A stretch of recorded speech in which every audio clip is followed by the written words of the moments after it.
Добро утро, почитувани гледачи, ново издание на емисијата Фактор здравје. Ви посакувам добре дојде и ве поканувам да не следите и ова утро од самиот почеток до самиот крај.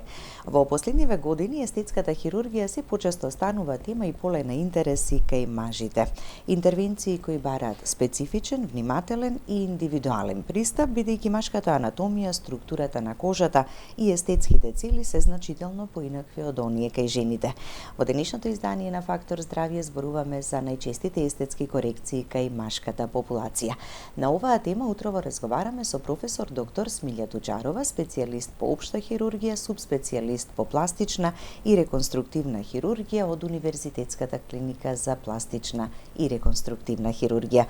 Добро утро, доктор Смилја, и добре ни дојдовте во Фактор здравје. Добро утро до сите гледачи, ви благодарам на поканата. Така. Со вашето долгогодишно искуство, што според вас, и често пати знаете да кажете дека естетската хирургија не познава граници, само стандарди.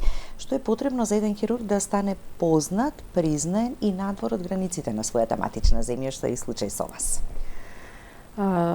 Пластичниот хирург, секако како и сите други специјалности и гранки, мора да помине низ една поголема фаза, повеќе години од едукација, која што нели вклучува, освен да бидеш лекар, како вели народот, потоа треба да запишеш специјализација. Во моето време поминувавме преку специјализација од општа хирургија, па потоа субспецијализација по пластична и реконструктивна хирургија, така да тој период опфаќаше некои си 8 до 9 години едукација. Потоа, секако, дека веднаш не почнуваш да се занимаваш со пластичната хирургија, и тоа е естетската, туку ги работиш реконструктивните техники, совладуваш чекор по чекор и после одреден временски период влегуваш во полето на најризичната, а тоа е естетската хирургија.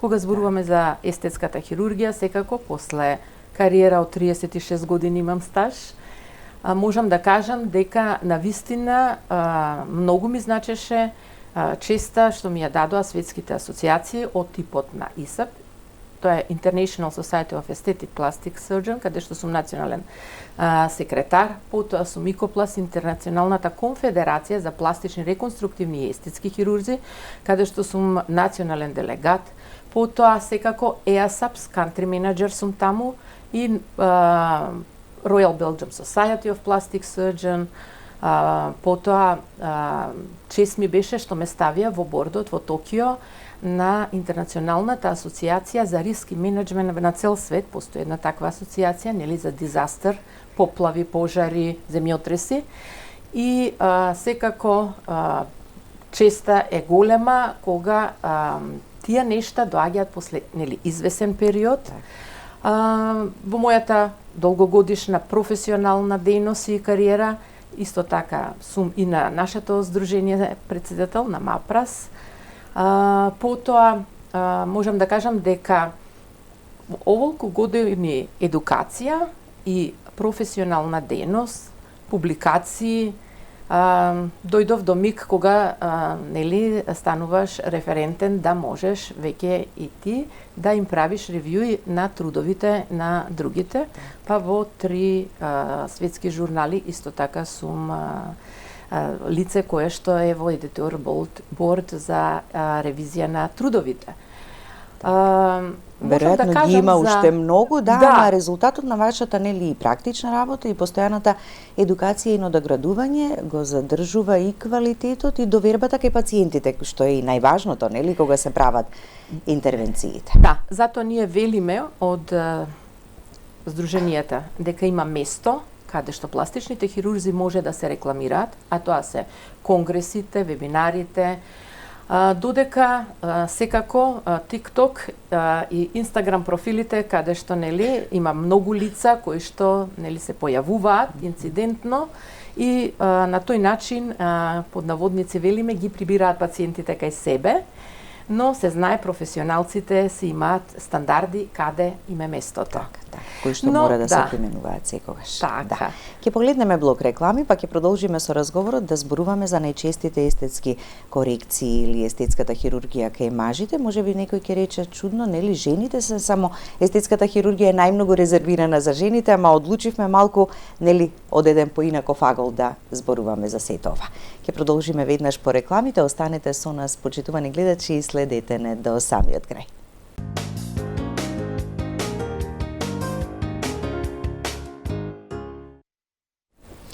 Со професор доктор Смилја Туџарова, специјалист по општа хирургија, субспецијалист по пластична и реконструктивна хирургија од Универзитетската клиника за пластична и реконструктивна хирургија, зборуваме за специфичниот пристап во естетската хирургија кај мажите.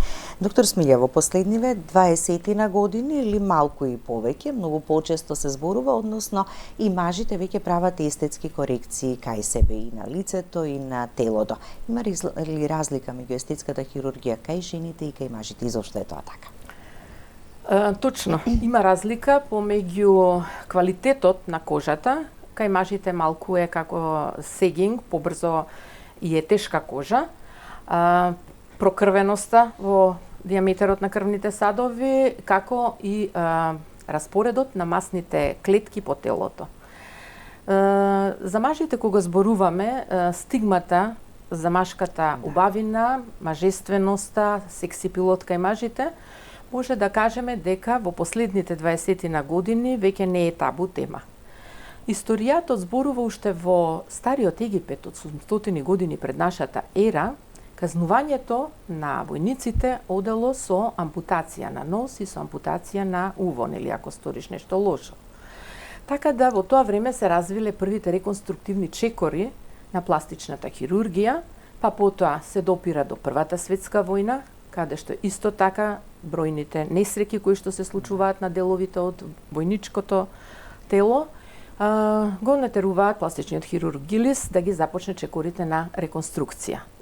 Меѓутоа, како што знаеме, до 20-тите години темата дека мажот е убав била недопирлива, но во денешно време, особено последните 10 години, неинвазивните техники како што се нели хиалуронските, па PRP, па ботокс, па дури и хеар трансплантација на коса стануваат секојдневие, дури и хируршките естетски операции. Па да почнеме нели од главата. Така да, а со сите тие си го задржува идентитетот мажот, така само Секако. добива освежување, така и дефинирање на Секако. контурите, да. Целта ни е да го задржиме нели мажествениот изглед, не да одиме во полето на феминизација, да постојат и такви операции кои што се работат.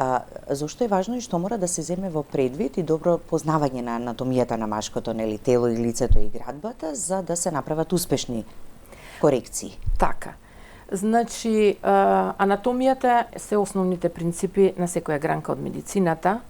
Потоа, посебно значајно за хирургијата и да си добар хирург, секако дека и форензик медицината, каде што треба тренингот да се обавува на идните хирурзи. Анатомијата вели дека женското лице, например, е со суптилна уста, нежна, мека, контурите се поовални, додека ако правиме корекција на машката усна, таа треба да е пооштра и, например, на брадата.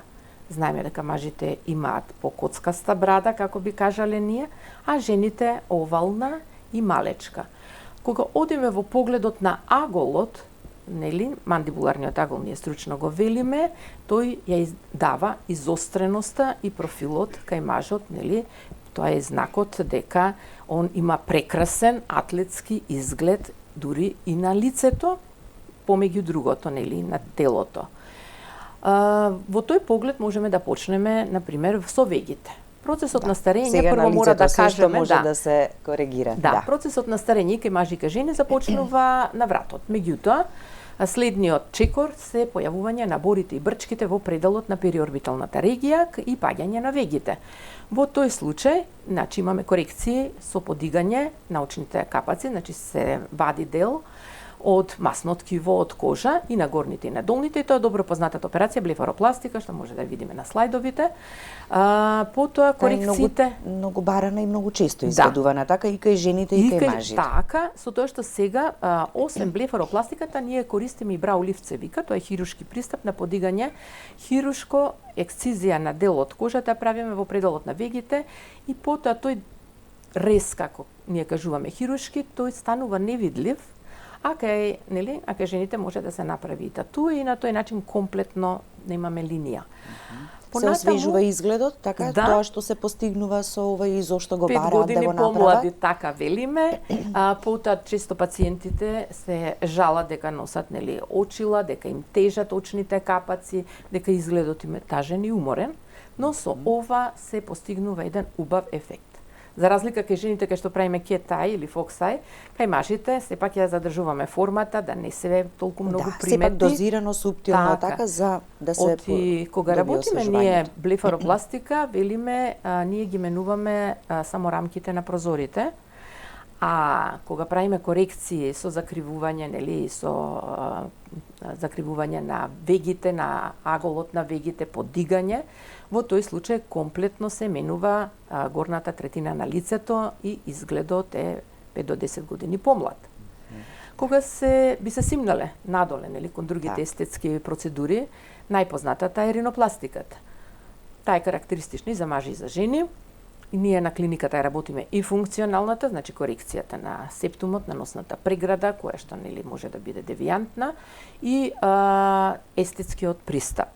Па сега во последно време се модерни, прави, строги машки носеви, но секако и функционални. Така и се подобрува дишењето, така и се постигнува посагуваниот изглед. Да, пациентите ни доаѓаат со слика и велат ние сакаме ваков нос да имаме, дали може да ни направите, и тоа се коригира. Секако постои отворена и затворена техника на ринопластиката. А што значи тоа, отворена и затворена? Затворена се работи внатре, се прави рез, додека отворената во пределот на колумелата пациентот, или пациентката која ќе дигне главата нагоре, се приметува една мала лузна, значи потоа се гледа дека имал направена корекција, мада и секако по дорзалната пирамида која што е коригирана. Следен чекор се добро познатите јаболчници. Мажите секако сакаат да имаат затегнато лице, рамно, меѓутоа со назначен зигоматичен лак, па во тој предел ставаме липофилинг. Што е тоа липофилинг? Тоа е техника кога земаме од пределот на абдоменот, на стомакот или медијалната страна на колената масни клетки кои што ги деструираме и истите со специјална тенка нежна канила ги внесуваме и на тој начин ја правиме таа линија иоштрина на зигоматичните предели. Друга техника во тој дел исто така е поставување на зигоматични импланти. Истиот е карактеристичен и за брадата. Значи, кај bird face, тоа е синдром, значи се поставува во пределот на брадата имплант. Пристапот е интраорален или е под брадата, се прави еден мал рез и се поставува имплантот. Понатаму се ушите. Ушите. Карактеристиката, карактеристика, тоа сепак мора да кажеме дека каква ќе биде проминенцијата на ушниот агол, тоа е конгенитално и доаѓа, имаме деца, малечки, кои што имаат ушите им се, вели народот, одлепени од главата, и тие се коригираат. Со корекција на ушите започнуваме на возраст од 7 години, 9 и нагоре, па дури возрастни луѓе ни доаѓаат за корекција на уши. Постојат уши кои што имаат форма на шолја на кафе, капија ги викаме, и тие се малце потешки за корекција, се работи корекција на раскавичниот дел.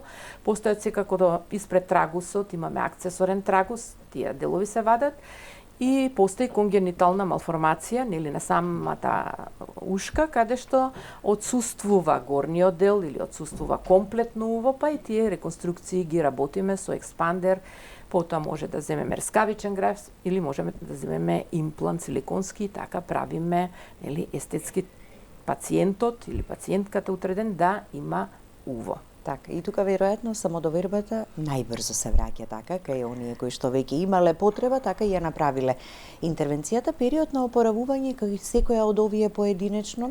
За Кај колку сите време се операции враќаат е во различен. секојдневието? Да, кај сите операции различен, но начално велиме ние 2 недели до месец дена пациентот треба да е внимателен, нели после направена интервенција, инаку со блефаропластика утредента пациентот може слободно или после ден и пол да оди на работа со темни научари, нели да не го гледаат луѓето, сите забележуваат дека нешто е коригирано, додека со ринопластиката за 10 дена, со аурикулопластиката за 2 недели, кога комплетно ќе се отстранат преврските и конците. Потоа имаме, нели, хеилопластиката, усните. Сега со маски може да се заштити, додека трае recovery тајмот и вадењето на конците 8 или 10 ден. Потоа липофилингот веднаш, тоа е прекрасна интервенција со која што сите брчки бори во пределот на назолабијално, тоа е односот кон устниот агол. Овој дел. Да. И jowls, тоа се висењето во пределот, нели, на долната вилица се јавуваат знаците на старење, тие може да бидат коригирање со пополнување. Пополнувачите, освен добро познатите филери, хиалуронските, нели, водени молекули, и постои исто и хард филер, кој што ние воопшто не го сакаме пластичните хирурзи, бидејќи тој прави проблеми доста, тој често се става во устните и во пределот на образите, меѓутоа не би го советувала, подобро е, нели, или липофилинг или водената молекула класична, хиалуронските тие што се волум лип и така натаму. Дали мажите бараат корекција на устните? Да. За нив е карактеристично дека двете устни, нели, треба да имаат горе-доле исти параметар и бараат корекција исто на пушачките бори, пошто со старење се јавува тоа, освен хируршки, како што рековме, може да бидат отстранети по пределот под носот, добро познатиот Buffalo Rock, што го велиме ние, тој им прави подигање, отстранување на брчките на горната устна. И тоа се мали така техники и секако дека треба многу да се внимава, нели, да не се направи како месечи на лицето на мажот, него треба да има острина и да има мажествен сексипил за да биде пријатен за гледање. Така, сега ако споредиме жените и мажите, жените поголеми очекувања имаат, поголеми барања, дали мажите повеќе го прифаќаат советот од хирургот, бидејќи најдобро можете, нели, да им препорачате што најдобро и најубаво би изгледало кај нив кога ќе се направи корекцијата. Жените се малку специфични, желбите им се големи, очекуваат, некогаш дури ние имаме и пациенти кои што еднаш ќе направат ринопластика, па после уште еднаш и тие ги викаме дизморфофобични. Тој профил на пациенти се сретнуваат често. Например, ќе стави силикон имплант, па после уште нешто и така малку стануваат зависни од естетските хируршки интервенции. И мажите малку се и тие се специфични, меѓутоа се полесни за соработка, веројатно и комуникација. Прифаќаат, да. И секако мора да се каже дека секој пластичен хирург што работи, нели, работи по без evidence medicine, по стандарди кои што сме ги учеле, оперативните техники си имаат термини и имиња и имаат чекори како се изведуваат и сето тоа мора, нели, да биде направено да се задоволи формата и да не заборавиме, нели, луѓето од Балканот имаат специфични за разлика од Caucasian people или Japanese или Chinese кои што имаат сосем друг профил на техники кои што ги работат и различни од нашите. Така во ISAPS News кога објавив за липс, за корекција хируршка на усните, се допре и полето, дека се прават, нели, усни кои што имаат форма на цреша, па се прават усни кои што имаат форма на срце, каде што долната усна се сече во форма на срце. Значи, многу интересни пристапи имаат за различните ентитети на населените. Така, да. Подочниците најмногу им пречат на жените, така малку поизразени или пак бојата потемни, дали кај мажите се прави? Се прави, корекција се прави, исто така и кај мажите имаме, како вели народот, отечени ни се очите. Значи мажите доаѓаат и тука фактички станува збор за потемни кругови имаат така околу очите. Прво бака мора да направиме разлика што се тоа темните кругови. Темните кругови всушност представува тој орбикуларен кружен мускул на очите и истенчена кожа. Значи нели имаме луѓе кои што имаат малку потенка кожа и тука, значи тоа сивило што се јавува на нас кога ги гледаме, тоа е всушност тенката кожа. А подболост или отеченоста таа произлегува од проминирање на масните пернишиња. Па масни пернишиња во горните очни капаци ги имаме 2, а во долните се 3. И секако дека треба да се прави разлика кога работиме на горните очни капаци, да не се повреди солзната жлезда која што е полобулирана и е посветла боја. Пристапите се различни, нели, ако работиме само блефаро, ако работиме блефаро со темпорален лифтинг, тоа е рез во косматиот дел на косата, кога правиме и затегнување на вегите.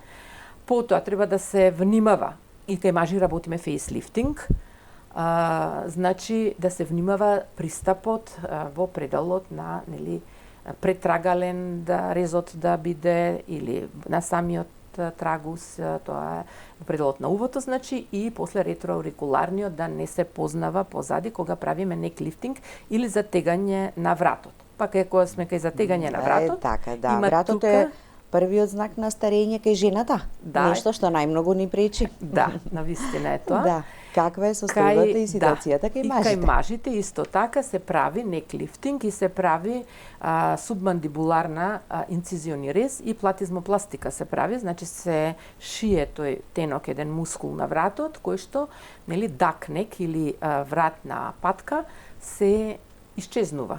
Тој агол веќе не е флет рамен повеќе од 120, него станува агол од 90 степени. И тука правиме исто така и липосукција субментална, една елегантна техника, кратко трае, и тоа перниче кое што се јавува под брадата со липосукцијата или шмукувањето на масните клетки, значи се направува релиз или отстранување. Кога веќе одиме, нели, надоле, ќе се сопнеме кај машките гради. Контурата на машкото тело, добро познато е денеска, се прави со доста вежбање, нели, добро познатите бодибилдинг со истакнувањето на рабовите на мускулите. Меѓутоа, ќе кажеме дека постојат и луѓе кои што и покрај вежбањето, нели, поради малку поголема количина на адипозно ткиво, не може да ја постигнат силуетата и затоа се прави липосукција која што ние нарекуваме липоскулптура. На тој начин ги истакнуваме и добро познатите 6 масни линии, 6 мускулни линии од двата абдоминални ректуси, мускули, и тие ја даваат 6 перничиња, ја даваат скулптурата на мажот. Потоа исто така правиме липосукција на абдоменот помеѓу другата хируршка техника абдоминопластика, добро познатата, хируршко затегање на стомакот, или циркумферентна торзопластика, значи околу целата контура и од предната страна и од задната се вади кожа и подкожје, посебно кај бариатрик surgery пациентите, кои што се тоа знаеме, пациенти кои што имаат overweight, голема тежина, ослабени се после. Така, веќе, нели, кожата е висната, вишок на кожа која што треба да се отстрани. Така, сето тоа и тука е таа техника циркумферентна торзопластика, па имаме, значи, корекции на градите, бидејќи кај таквите мажи и градите висат од слабење. Но кога сме веќе кај машките гради, мора да кажеме дека тука работиме една техника гинекомастија, отстранување на правите машки гради. Често, да, и што значи, каков проблем решава? Гинекомастија и псевдогинекомастија, значи тоа зависи дали имаме голема жлезда или имаме позади жлездата вишок на масно ткиво пред градниот мускул и тоа треба да се отстрани. Тоа е елегантна техника, се работи околу брадавицата, околу ареолата, не се познава после тоа хируршки воопшто дека е работена хирургија, меѓутоа, нели, машкото дете или момче се ослободува од комплексот и може да носи мајци на прерамки или, нели, на плажа да оди како што одат сите. Воспротивно, таквите деца си ги покриваат со 2 мајци одат и се срамежливи. Значи, гинекомастијата може да биде пореметување андрогено, хормонално и се коригира со така елегантна, благородна техника. И кога сме веќе кај машките гради, мора да напомнеме, еве на слайдовите ќе видиме дека имаме гради кои што буквално личат на женската града и тие ги коригираме со субкутена мастектомија, правиме периареларна, ги затегаме и исто така ги им помагаме да изгледаат да знаат дека има решение и за тоа, а не да се повлекуваат во себе, да се кријат, едноставно така да слободно да си го живеат животот. Следува уште еден блок реклами, па ќе продолжиме со разговорот. Останете со нас, почитувани гледачи.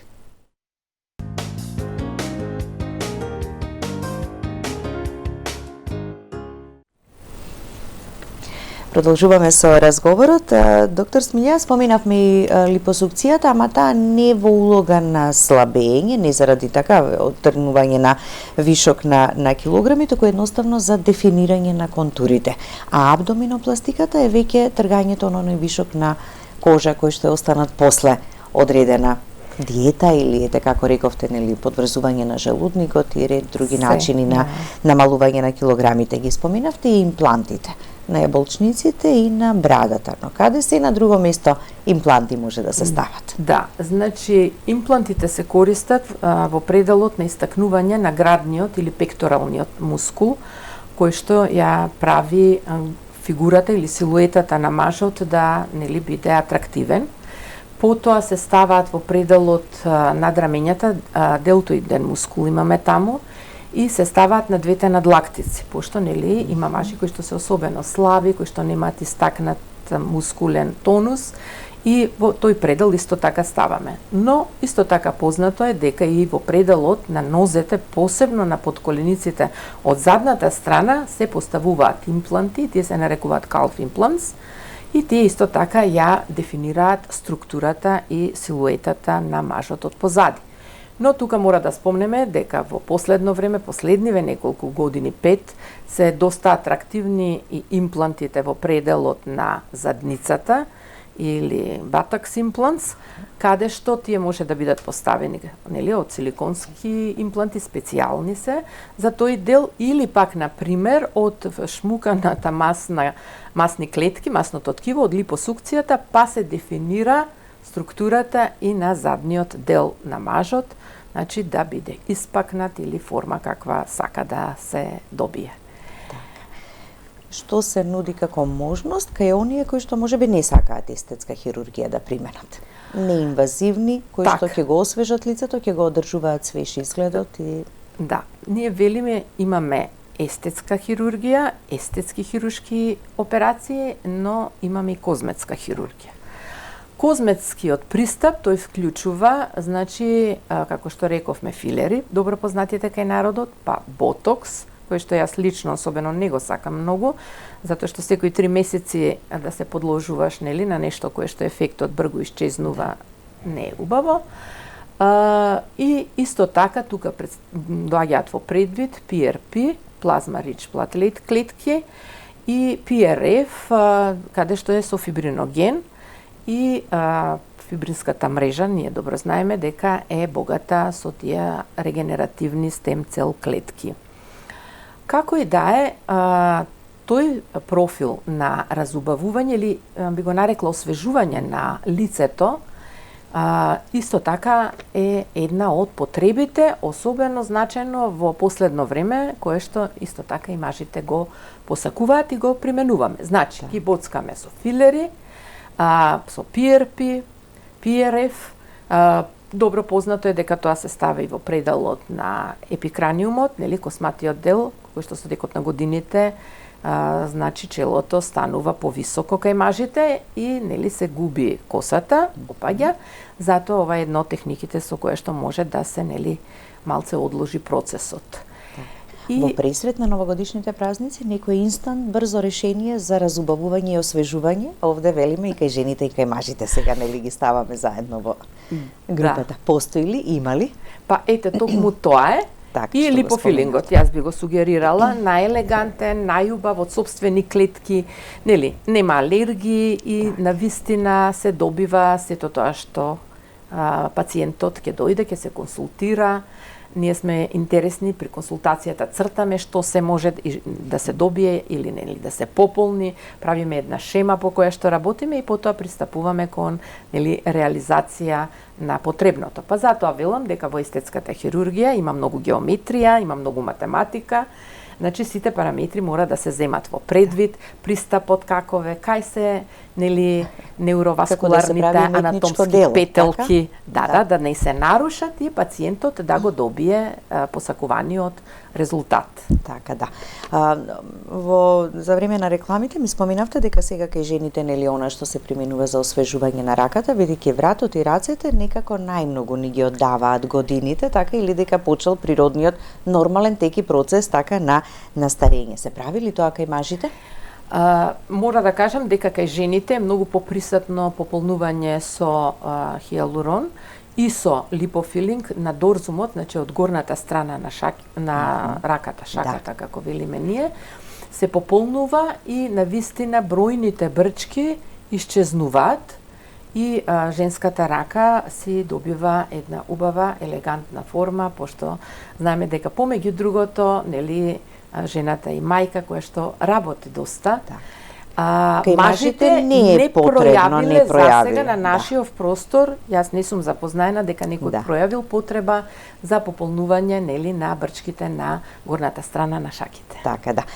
Дали кај мажите брчките на лицето подоцна се јавуваат, ама кога ќе се појават веќе се подлабоки или? Да, точно е тоа. Значи борите или вдлабнувањата се многу подлабоки кај мажите и рековме тоа зависи од квалитетот на кожата и нивната кожа е подебела и секако тој тип и профил на бори посебен пристап има и затоа треба да се затегне, да се пополни и да се изваја контурата.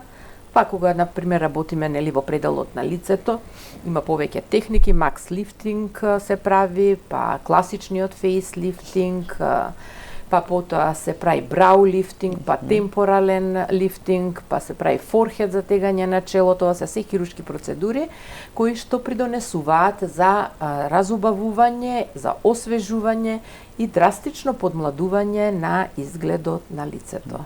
Така. Секој од нас треба индивидуално да си се грижи за својот изглед, не да го изгубиме природниот изглед, туку едноставно само да подпомогнеме така да си ја одржиме таа свежина. Пред крајот на емисијата, што ја одбележа 2025-та кај вас и на личен и на професионален план? На професионален план, јас многу сакам да зборувам, на личен план помалку. Да. Професионално можам да кажам дека многу сум среќна затоа што после волку години искуство, сега кога ќе дојдат пациентите сум многу релаксирана, што и да дојде, тоа знаеш да го работиш, нема проблеми. Желбата на пациентот ја реализирам, среќни се пациентите, после тоа кога ќе ги сретнам на улица сум пресреќна, кога ќе ме поздрават и своето дело кога ќе го видите. Професионално, еве уште еден податок, станав чеармен на тренинг комити на Светската асоциација Икопласт и така да тоа е голема гордост да некој од мала земја како што е нашата биде признаен надвор и сум среќна затоа што позади себе оставам генерации, ментор сум, оставам генерации на стручни лица кои што ќе продолжат да работат и на клиниката, по приватните болници. Јас се надевам дека ќе се отворат уште центри, затоа што ние моментално имаме многу, 26 вработени пластични хирурзи на клиника, специјалисти, но имаме повеќе од 30 специјализанти на кои што секако дека треба да им се најде местото некаде и да, истите... И да им се пренесе искуството и знаењето, така? Несебичното пренесување на знаењето значи дека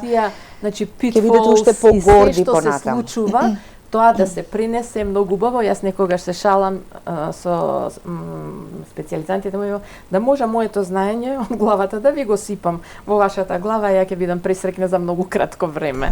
Специјализациите се долги. Да.